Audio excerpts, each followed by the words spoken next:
Hello everyone, welcome back to the channel. आज हम ancient Indian history का एक बहुत इंपॉर्टेंट टॉपिक मास्टर करने वाले हैं, बुद्धिज़्म और जैनिज़्म, और वो भी बिना रट्टा मारे, क्योंकि यहाँ रूल सिंपल है, रटना छोड़ो, ट्रिक से सीखो। ये टॉपिक ऑलमोस्ट हर एग्ज़ाम में आता है, TGT, PGT, CTET, state TET, JBT, patwari, SSC, UPSC, सब में क्वेश्चंस रिपीट होते रहते हैं। इसीलिए आज हम कॉन्सेप्ट्स को स्टोरीज और मैजिक ट्रिक्स के थ्रू समझेंगे, ताकि एक बार पढ़ने के बाद कभी भूल ना पाओ। सबसे पहले समझते हैं background. 6th century BCE India में एक बड़ा रिलीजियस रिफॉर्म मूवमेंट स्टार्ट हुआ। लोग कॉम्प्लेक्स वैदिक रिचुअल्स और महंगी सेक्रीफाइसेस से अनहैप्पी हो चुके थे। सोसाइटी में इनइक्वालिटी बढ़ रही थी और आम लोग एक सिंपल और प्रैक्टिकल रिलीजन चाहते थे। इसी डिससेटिस्फेक्शन की वजह से दो नए रिलीजन्स का राइज हुआ, बुद्धिज़्म और जैनिज़्म। ये दोनों मूवमेंट्स सोसाइटी को सिंप्लीफाई करने और मॉरल लाइफ सिखाने आए। अब समझते हैं कॉजेज ऑफ राइज एक इजी ट्रिक से। CRST। C मतलब कॉम्प्लेक्स वैदिक रिचुअल्स, R मतलब रिचुअल्स बर्डन, S मतलब सोशल इनइक्वालिटी और D मतलब डिज़ायर फॉर सिंपल रिलीजन। जब रिचुअल्स कॉम्प्लिकेटेड हो गए, सेक्रीफाइसेस कॉस्टली हो गए और सोसाइटी अनइक्वल हो गई, तब लोगों ने सिंपल पाथ चूज़ किया और यहीं से बुद्धिज़्म और जैनिज़्म पॉपुलर हुए। अब बात करते हैं जैनिज़्म की। जैनिज़्म के फाउंडर थे महावीर, जो 24th तीर्थकार माने जाते हैं।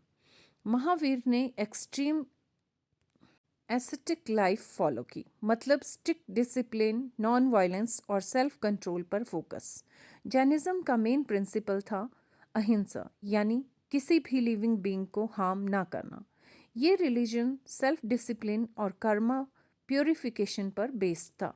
अब आते हैं बुद्धिज़्म पर। बुद्धिज़्म के फाउंडर थे गौतम बुद्धा, जिनका ओरिजिनल नाम था प्रिंस सिद्धार्थ।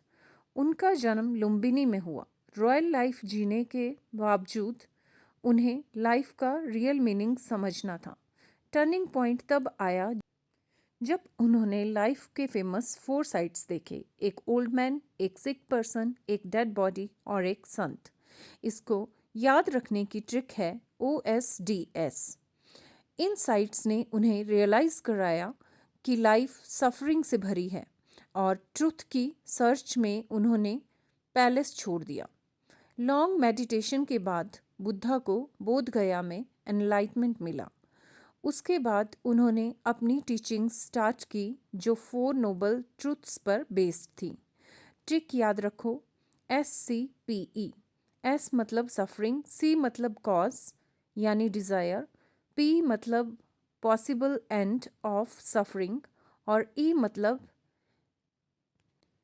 8 फोल्ड पाथ जो सॉल्यूशन देते हैं।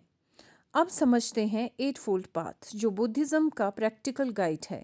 इसमें right view, right thought, right speech, right action, right livelihood, right effort, right mindfulness और राइट कंसंट्रेशन आते हैं। Easy trick, 3 thought plus 3 action plus 2 mind, मतलब पहले थिंकिंग सुधारो, फिर एक्शंस सुधारो और फाइनली माइंड को कंट्रोल करो। अब सवाल आता है, बुद्धिज़्म इतना फास्ट स्प्रेड कैसे हुआ? इसके 4 मेन रीजंस थे: एम्परर अशोका का सपोर्ट, सिंपल टीचिंग्स, लोकल पाली लैंग्वेज का यूज़ और मोनेस्ट्रीज और मिशनरीज का नेटवर्क। क्योंकि टीचिंग्स इजी थी और कॉमन लैंग्वेज में थी, आम लोग इजीली कनेक्ट कर पाए। अब एक इम्पॉर्टेंट कंपैरिजन करते हैं, Buddhism versus Jainism. Buddhism middle path follow करता है, जबकि जैनिज़्म एक्सट्रीम एस्थेटिज्म पर बेस्ड है। बुद्धिज़्म सोल कॉन्सेप्ट को एक्सेप्ट नहीं करता, लेकिन जैनिज़्म सोल को इम्पॉर्टेंट मानता है। बुद्धिज़्म के फाउंडर बुद्धा और जैनिज़्म के फाउंडर महावीर थे। दोनों रिलीजन्स में एक कॉमन वैल्यू थी, अहिंसा। क्विक रिवीजन करते हैं। महावीर जैनिज़्म से रिलेटेड, बुद्धा बुद्धिज़्म से।